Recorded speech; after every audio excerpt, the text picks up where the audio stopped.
Galera, nesse vídeo a gente vai falar sobre o filo dos quinidários, que são os animais que a gente conhece principalmente como as águas-vivas, mas a gente também tem os corais e as anêmonas do mar. Então, para quem já viu Procurando Nemo, com certeza já ouviu esses nomes. As águas-vivas, as anêmonas do mar e os recifes de corais, que são esses animais aqui bem coloridos. Só para a gente lembrar, a gente está no segundo filo dos animais, a gente acabou de passar pelo filo dos poríferos e vimos que são as esponjas do mar e que eles não possuem muitas complexidades. A gente viu então toda a morfologia, vimos que são animais filtradores, são muito importantes, mas dentre todos os animais, eles são os mais basais. Então agora a gente está no segundo filo, que é mais complexo, mais evoluído do que o filo dos poríferos. Vamos lá. As características gerais.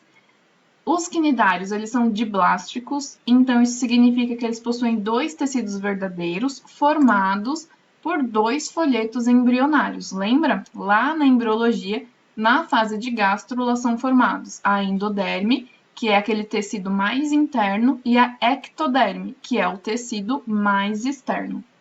A endoderme vai formar um tecido aqui nos quinidários que a gente chama de gastroderme. E a ectoderme vai formar a epiderme. A gente ainda tem um terceiro tecido, mas ele não é reconhecido como tecido verdadeiro.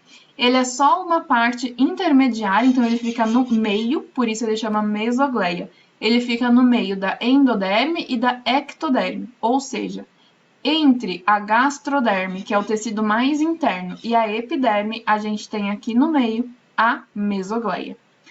Como os quinidários são diblásticos, ou seja, eles não possuem o terceiro folheto embrionário, que é a mesoderme, eles são acelomados, porque se vocês lembram, o celoma é constituído pela mesoderme. E, já que os quinidários não possuem mesoderme, eles obviamente não possuem celoma. Todos eles são aquáticos, eles são principalmente marinhos, tá? A gente vai ter só um grupo que é de água doce, e aí daqui a pouco a gente vê isso. A simetria deles é radial, então é aquela simetria que é basicamente cortar uma pizza, certo? Então a gente pode cortar em 8 pedacinhos e todos eles vão ser iguais. Então, os animais desse filo que possuem simetria, a simetria é radial. Mas existem também aqueles animais que são assimétricos, que não possuem simetria. Nós temos dois sistemas dentro desse filo que são muito importantes: o sistema nervoso e o sistema digestório. O sistema nervoso ele é difuso, significa que não existe uma parte central, não existe um cérebro, não existe uma medula espinhal como na gente. O sistema, então, é difuso. Existem várias células nervosas que vão entender os estímulos do meio ambiente, tá bom? Por isso, não existe um eixo central que comanda tudo como o nosso cérebro e nossa medula. Ele é difuso, por isso esse nome.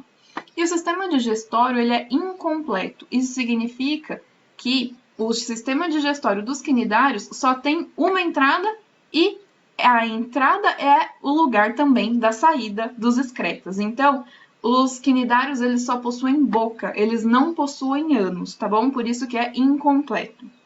E aí, falando então do sistema digestório, a digestão é intra e extracelular.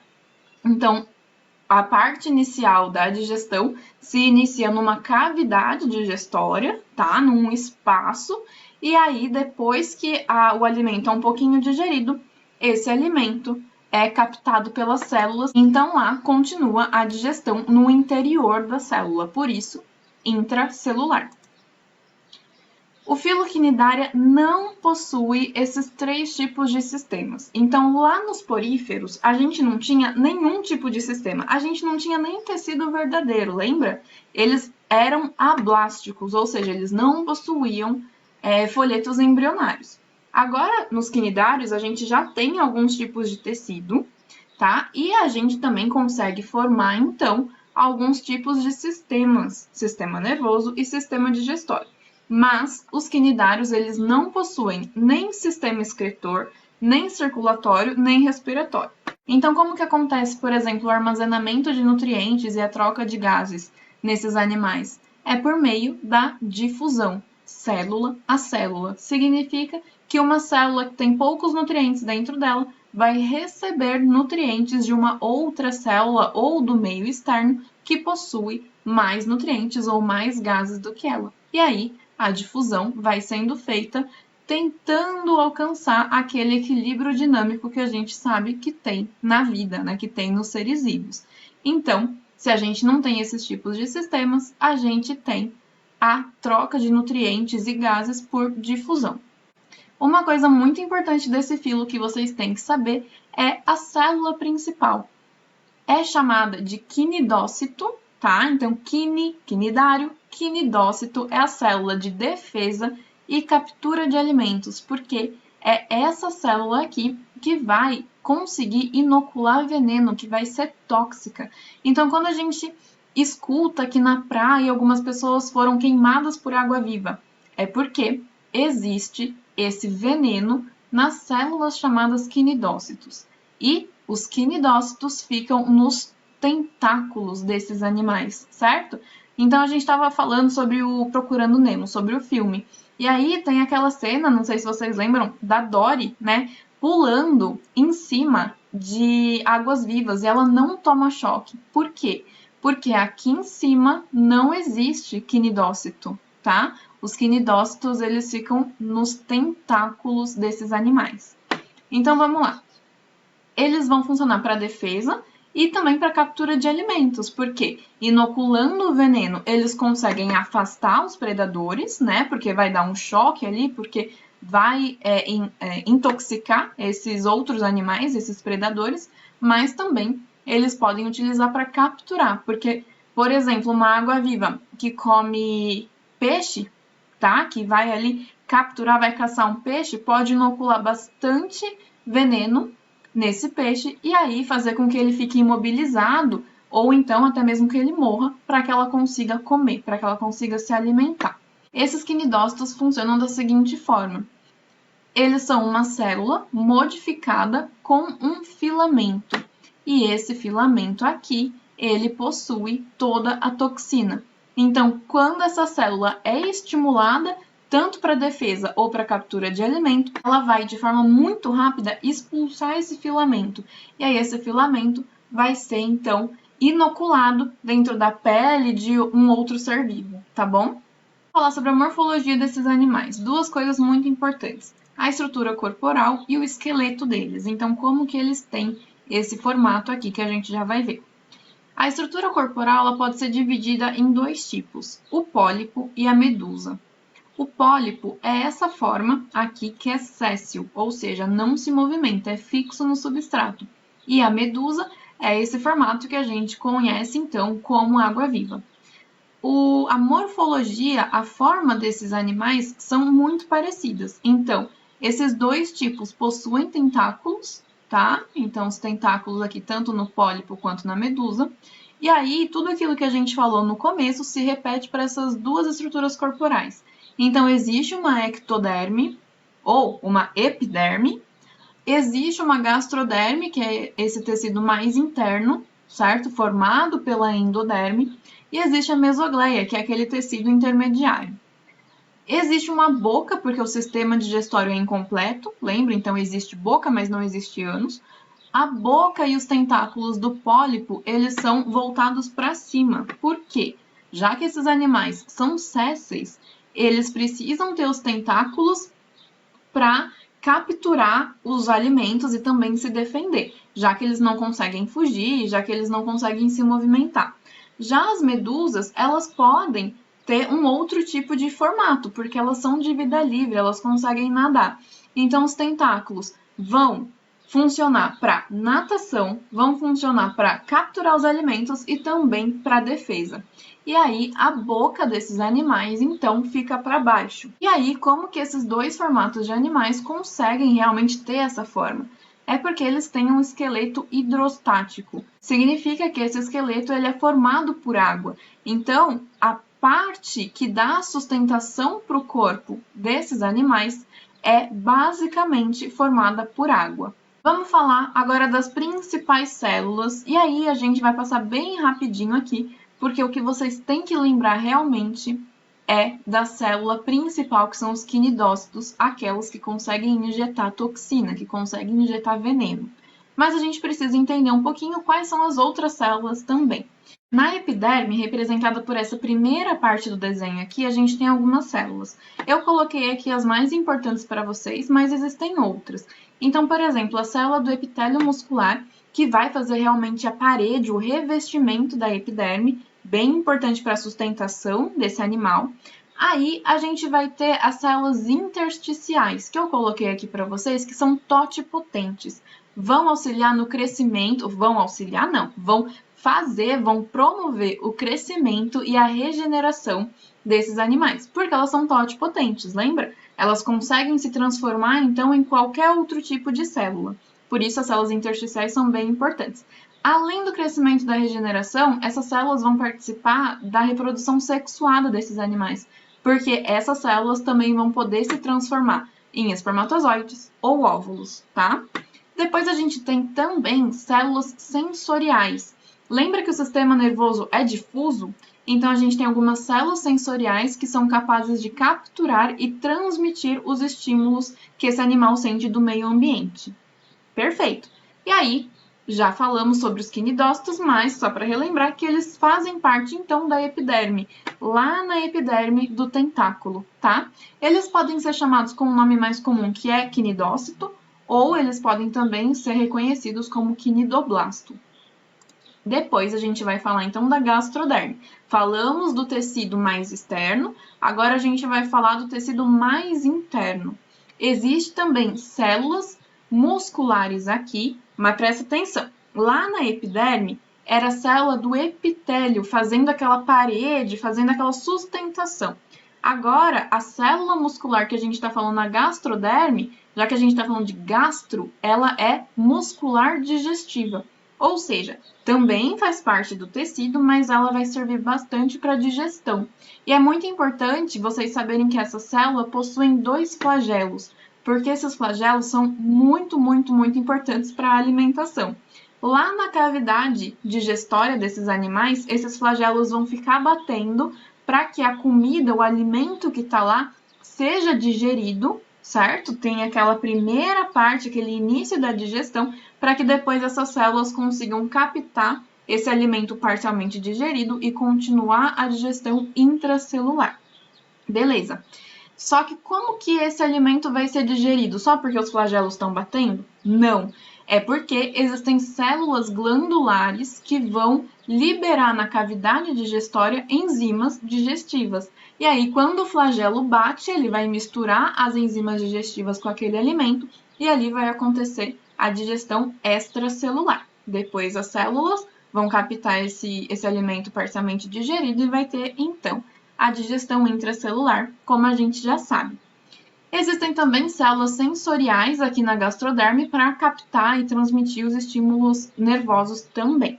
Aí, por fim, a gente tem aquele tecido que a gente vai chamar de mesogleia, mas que não é um tecido verdadeiro. Aqui é muito importante vocês saberem que na mesogleia, nesse tecido intermediário, a gente tem as células nervosas. Células sensoriais, tanto da epiderme quanto da gastroderme, vão captar e transmitir o estímulo nervoso. Lembra que eu falei? Agora, as células nervosas vão ser as responsáveis por interpretar esses estímulos. Então, as células sensoriais captam, levam para as células nervosas e elas vão falar: então esse animal precisa correr porque está chegando um predador. Ou então, esse animal precisa caçar aquele peixe porque é um alimento. Ou então, a água ficou mais quente aqui. Esse animal precisa voltar para o seu ambiente normal, precisa voltar para uma água um pouco menos quente. Então, são esses estímulos que essas células vão entender e aí vão dar a resposta para que esse animal corra ou fique onde está, tá bom? Aqui no ciclo de vida, a gente vai falar sobre a alternância de geração. Então, para a gente relembrar que existe uma estrutura chamada de pólipo e outra estrutura chamada de medusa, mas a gente também vai falar sobre a reprodução, que pode ser assexuada ou sexuada. Na reprodução assexuada, a gente já está cansado de saber, pode acontecer por brotamento, isso vocês já sabem. Brotamento, então, vai vai ser caracterizado por formar um brotinho no corpo desse animal. Esse brotinho vai se destacar em algum momento, vai cair no substrato ali no solo, ou então realmente vai ficar em vida livre, e aí vai começar a se desenvolver num outro indivíduo. Perfeito, brotamento vocês já sabem. Só que existe um outro tipo de reprodução assexuada, que é a estrobilização. Já vamos ver. E a sexuada, que é quando existe troca de material genético ou troca de gametas, e a gente pode ter o desenvolvimento direto de um novo ser vivo ou o desenvolvimento indireto, que é aquele que passa por um estágio larval, lembra? Vamos ver tudo nessa ilustração aqui, ó. Quando eu estava falando para vocês da estrobilização, é isso daqui que está acontecendo. No pólipo, vão começar a ser desenvolvidas diversas camadas. Essas camadas de tecidos vão se transformar em éfiras, que são as medusas, tá? Esse formato de vida livre, imaturas. São elas pequenininhas, mais novinhas, e depois elas vão se desenvolver realmente nas medusas que a gente conhece nas águas vivas, tá bom? Então, isso daqui é estrobilização. Então, esse é um exemplo de reprodução assexuada, e aqui nesse mesmo desenho a gente tem um exemplo de reprodução sexuada com desenvolvimento indireto. Ou seja, as medusas, uma feminina e outra masculina, vão trocar gametas, vão trocar material genético e vão formar um novo indivíduo. Só que esse novo indivíduo, a primeira fase da vida dele vai ser uma larva, que a gente chama também de plânula. E aí, só depois, então, ele vai se transformar num indivíduo adulto. E a gente já vai ver esse ciclo bonitinho quando a gente estiver falando dos grupos dos quinidários. Então, a gente tem 4 grupos bem importantes: hidrozoa, cifozoa, antozoa e cubozoa. No hidrozoa, a gente tem como característica principal que esses animais eles podem ser marinhos, como a maioria deles, como a maioria de todos os quinidários, ou dulcícolas. E aqui é muito importante porque é só nesse grupo que a gente possui espécimes de água doce, tá bom? No cifozoa, as medusas são dominantes, então existe pólipo e existe medusa, mas as medusas são dominantes. No antozoa, a gente tem apenas pólipos, não existe o formato de água-viva, não existe o formato de medusa, tá bom? E aí, como a gente só tem pólipos, a gente vai ter aqui, no antozoa, a formação de recifes de corais, porque os corais, eles são os quinidários do formato pólipo com bastante carbonato de cálcio. Já vamos entender isso. E a gente tem os cubozoas, que são medusas em formatos de cubos, eles são mais quadradinhos. Vamos ver grupo por grupo. No primeiro grupo, hidrozoa, a maior parte dos organismos são pólipos, mas esses pólipos, eles vão formar por reprodução assexuada medusas, que quando estiverem na fase adulta delas, né, na fase mais desenvolvida, vão poder se reproduzir sexuadamente, com trocas de gametas, e vão formar uma larva, um novo organismo, por desenvolvimento indireto. E aí essa larva vai ficar presa a um substrato e fecha o ciclo, formando então um pólipo. Aí, lá no segundo grupo, cifozoa, a gente tem aquele desenho que eu usei quando a gente estava falando dos tipos de reprodução. Ou seja, é no grupo cifozoa que acontece a estrobilização, tá bom? Então, a gente tem um pólipo também. Esse pólipo forma diversas camadas e vai soltando as éfiras, que são as medusas bem novinhas, imaturas. As medusas elas vão ficar mais desenvolvidas, vão poder se reproduzir sexuadamente e vão formar a larva, que aí vai ficar presa no substrato também e formar um novo pólipo. E aí, no grupo dos antozoas, a gente vai ter só a forma pólipo. Então, a gente tem as anêmonas do mar, por exemplo, e também os corais. Todos os corais estão dentro desse grupo. Por isso que eu coloquei como uma dica importante lá a deposição de carbonato de cálcio. Então, quando a gente estava vendo os 4 grupos, o carbonato de cálcio estava lá como uma dica para vocês. Por quê? O carbonato de cálcio, ele é uma estrutura química, né, um componente químico que deixa tudo muito endurecido. E aí os corais, eles são realmente caracterizados por terem esse aspecto mais duro, tá bom? Bem rígido. E aí, eles também são muito caracterizados por serem totalmente coloridos. Eles são coloridos por conta de uma interação ecológica muito importante com algumas algas, chamadas de zooxantelas. Essas algas é que vão dar todas essas cores para esses animais. Aí a gente entra numa conversa muito importante sobre o branqueamento dos corais. Porque essas zooxantelas, essas algas, elas são muito delicadas e aí, conforme o aumento da temperatura ou então a poluição da água, elas podem morrer. E aí, quando elas morrem, esses corais que possuem todas essas cores por conta das zooxantelas passam agora a ficar brancos, tá bom? E aí o coral perde realmente toda essa característica dele. As zooxantelas, elas podem ser muito delicadas por conta do aumento de temperatura, então por alguma ação antrópica, por exemplo, a água pode ficar mais quente e aí essas zooxantelas podem morrer. Ou então também por ação antrópica, a gente pode poluir o mar, por exemplo, se cai petróleo na água, o que vai acontecer? O petróleo vai barrar a entrada de luz. E se a gente está falando de alga, elas fazem fotossíntese. Então, elas podem morrer porque elas não vão conseguir fazer fotossíntese. E aí gera o branqueamento de corais, uma coisa muito importante, tá bom? Muito triste e importante vocês saberem. A reprodução pode ser sexuada ou assexuada. Por que eu coloquei isso daqui como destaque para vocês? Porque quando a gente estava falando desses outros grupos, então do Scyphozoa e do Hydrozoa, a gente estava falando das duas estruturas corporais, tanto de pólipo quanto de medusa. Então, aqui nesses exemplos, o pólipo tinha a reprodução assexuada e a medusa sexuada, certo? Com troca de material genético. Só que aqui nos antozoas a gente só tem pólipo. E agora, significa que eles só fazem reprodução assexuada? Não. A reprodução sexuada com troca de gametas também acontece. E vai acontecer conforme a liberação, lembra das células totipotentes, dos espermatozoides e dos óvulos? Conforme a liberação desses gametas na água. E aí esses gametas vão se encontrar lá, né, externamente ao corpo, então a fecundação é externa, e aí, conforme se encontram, formam um novo ser vivo, esse ser vivo fica séssil e dá origem a um novo pólipo, tá bom? A uma nova forma ou de anêmona ou de corais. E o último grupo é o grupo dos cubozoa, que são medusas, tá bom? Principalmente medusas que têm esse formato aqui, cuboide, esse formato mais quadradinho. Uma das coisas mais importantes é que elas possuem uma altíssima toxicidade, muito, muito alta. Tem alguns espécimes que podem matar um ser humano em coisa de 20 minutos, porque o veneno, a toxicidade do veneno delas é muito, muito eficaz, tá bom?